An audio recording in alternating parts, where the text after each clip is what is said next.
Hey guys, in this episode, we're going to talk about the IDA for 2016. Hello everyone, and welcome to the very first episode of Skratch Snobs, as we snootily discuss worldwide DJ and battle topics. I'm your host, Akiko Love, and this is Mike C.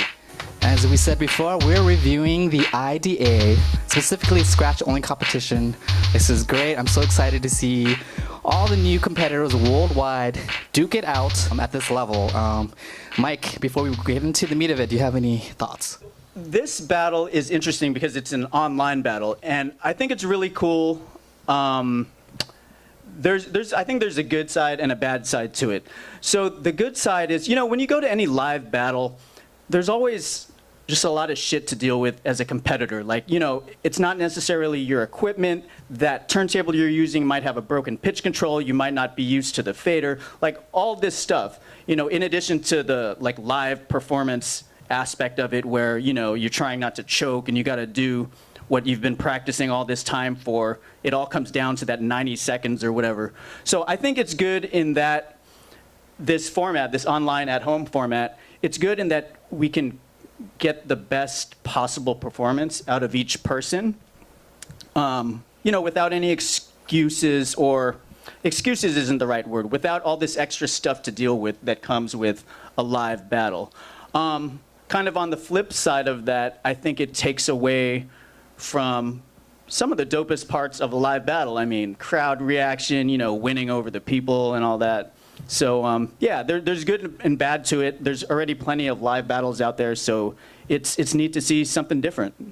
Awesome, really appreciate that. Just want to piggyback on that.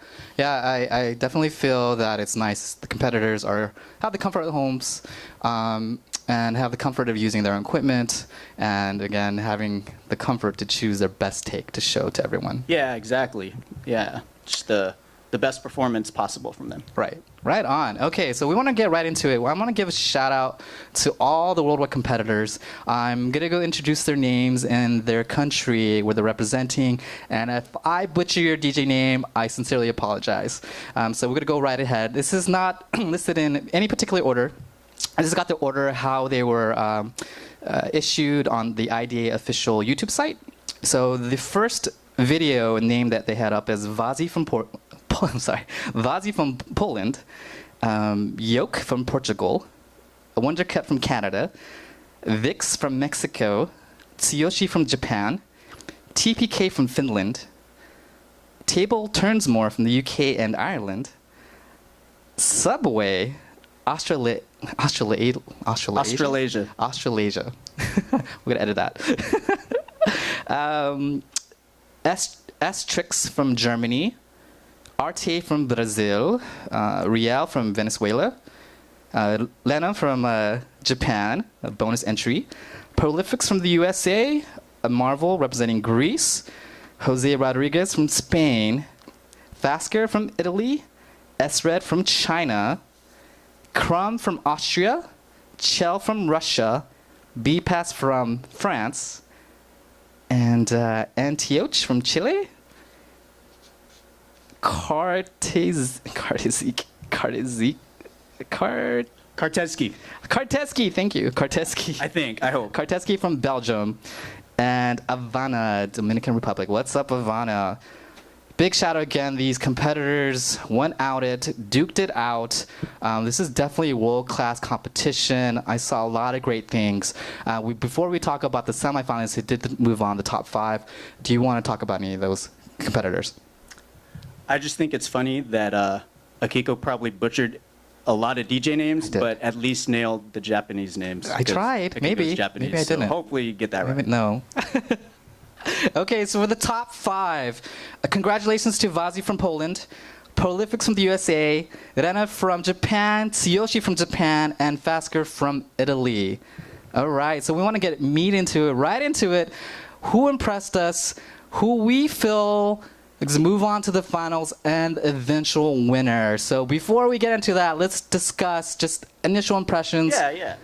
Well, first of all, so Akiko and I each watched the top 5 on our own, and we haven't talked about who we think the top 2 were. So we're inviting you into our discussion of who, sharing our thoughts with each other, and we want to bring you into that discussion too. Awesome. Before we go in and discuss our thoughts of the final two and the eventual champion, I do want to discuss a few things that I found very interesting while I was watching the semifinalists. I want to talk specifically about equipment choice, about as far as mixers, as far as turntables, and vinyl as well. Did anything catch your eye? I'll let you share your thoughts first, and then I'll share my response to it. Gotcha. Well, first I was very, not quite surprised, but it was very interested in the equipment choices the DJs had. It seemed the most popular choice by far was the Vestax PDX as a turntable choice. I saw a lot of competitors utilize ultra pitch turntables, so that was interesting to see. And as far as mixers, I saw like a wide variety of choices. I saw Pyre S9, I saw 62s, I saw Tech Tools, 2-channel mixers, some mixers I could not identify. I think I saw Eckler. So again, a wide choice of mixers, which, it just shows, case in point, that everybody has a preference as far as fader and tension and what feels great to them. And also, as far as scratch tools in particular, I saw a lot of Enter the Scratch Game tools, combinations from masters. The cut and paste stuff. Right. UK. Rough tone. Rough tone, there you go, sorry. Practice your cuts. Yes, I saw a lot of that as well. I think I saw maybe one Super Seal, one Dirt Style records, which I thought was pretty cool. So I think one person who used non-skipless records, so I thought that was really cool. Havana, yeah, right on. And so just wanted to also handedness. I thought this was very interesting too. Throughout the field, majority of the cutters, I think 90%, left hand on vinyl, right hand on fader. That was very, very interesting. I think 2 cutters that did reverse. Wondercut's the first person that comes to mind as far as a reverse cutter. And that's very interesting as far as styles. And here's where we get to highlight one difference between myself and my co-host. I did not notice or care about any of that. I'm just listening to the cuts. I'm seeing the cuts they're doing. I don't care what mixer they're using. I don't know what turntable they're using, but that's cool. I'm not bagging on you. I think probably a lot of people watching these videos are like, oh, what turntable is he using? And that's dope. But that's just a difference between the two of us. I didn't notice any of that. I was just keeping an eye, and I was just curious about what these world-class cutters, what they prefer as far as equipment choice. Yep, there you go. So are we now going to reveal our top 2 out of the top 5 national winners? Yeah, so we're going to reveal who we feel are going to move on to the finals, and eventually who's going to be winning. Okay. So let's see. And you got to show it to the camera. We're going to show it to the camera straight up. Okay, so on 1, 2, 3, let's see who we got. You got Prolifix versus Fasker. Italy. I like. Okay. Hey, a difference. Yeah. I liked Vazy from Poland. I was really kind of afraid. It wouldn't have been the end of the world, but I suspected, what if we just said exactly the same thing, and it's like, oh, great, I agree with you. All right, cool. This is a better discussion. End of show. Yeah. So, what made you choose Vazy as opposed to the rest of the field? First of all, like we've covered, all 5 of them were just dope. Mind-blowing, super skilled, right? One thing I liked about Vazy, maybe not everyone will agree with this. I guess there's kind of 2 ways of looking at it, especially with this kind of battle. One way would be you're just watching his cuts and you're just judging him on his cuts themselves, and that's it. But one thing I really liked about Vazy's set is that it showed that he was listening. He was listening to the beat he was cutting over. Like, it wasn't just some random beat that he's ignoring and cutting over it. Like, his cuts showed that he was paying attention to the beat in the background, and he was coordinating with it. Because, we're doing music, right? So you coordinate with the rest of the music, and I really liked that he did that. Very nice. He was really close. It was between him and Fasker for me. And why I chose Fasker, I had to rewatch these videos multiple times, and I was rewatching. I kept on kind of bouncing my ideas. I'm like, okay, who do I actually like here more? And so with that, before I move on, I'm so happy I'm not a judge. This is so hard to judge. So give it up to the judges. Oh my God, mad respect and love for what you guys do. And then yeah, it's so difficult. So salute to you guys. I think that brings up another kind of difference between me and Akiko, because it sounds like, did you watch these like numerous times to kind of form your opinion? And you said your opinion would change each time you watched it. Because I would catch different things in the video that I maybe catch before, and I was just trying to, just make sense of.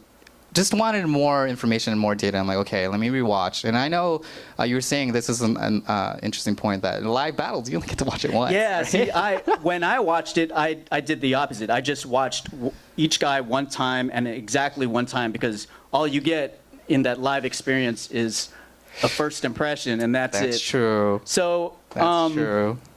Yeah, maybe that influenced the way that we each scored the thing. But yeah. Again, either way, luckily I'm not judging. That's tough. Yeah, right. But apparently, whether you watch it one time or a bunch of times, Prolifics is the guy, at least in our opinions. Yes. Yeah. Fasker, he really impressed me as just far as his aggression. I was like, well, what? Just in his intensity and yet his calmness. Did you say Russian? No, aggression. Oh, his aggression. I was like, yeah, he's not Russian. Okay. He's from Italy. I don't know if he's Italian, but that's the country he's repping. Again, I just loved his aggression. He was clean. Fierce is like what I kind of explained. Someone wrote on the comments here, is like kind of a combination like Master Mike, kind of like q-bert, like Zeptilian type of scratches. I'm like, okay, I could kind of. You just like out there, like these strong cuts that was a little chaotic, but yet in control, and that really impressed me. I was like, wow. So that's why I gave him the edge. What did you like about Prolifics to make him number one? I think everybody was amazing in the finals, but Prolifics showed why he's different from the rest of the field.